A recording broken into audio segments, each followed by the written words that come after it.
ইল্লাল মাউত। প্রত্যেক ফরজ সালাতের পরে কেউ যদি আয়াতুল কুরসি পড়ে তাহলে তার জান্নাতে ঢোকার ক্ষেত্রে আর কোনো কিছুই বাধা থাকে না, একটা জিনিস ছাড়া, সেটা হচ্ছে তার মরণ। সে মরে না, তাই জান্নাতে যায় না, মরলেই জান্নাতে। কি সুন্দর সুন্দর দোয়া, এগুলো আমরা পড়ি না। বিশ্বনবী তাসবিহগুলো আঙ্গুলের গিড়ায় পড়তেন। কোথায় পড়তেন? এইভাবে।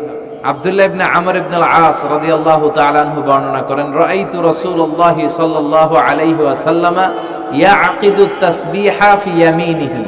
তিনি বলেন, আমি বিশ্বনবীকে নামাজের পরে এই ডান হাতের গিড়ায় গুনে গুনে তাসবিহ পড়তে দেখেছি। ডান হাতটা উপরের দিকে করেন। ডান হাত আছে না সবার? হাত কয়টা আমাদের? একটা ডান হাত, একটা বাম হাত। এই পৃথিবীতে মানুষগুলো দুই পন্থী, একটা ডানপন্থী আর একটা, আমরা কোন পন্থী? চিল্লায় বলেন, আমরা কোন পন্থী?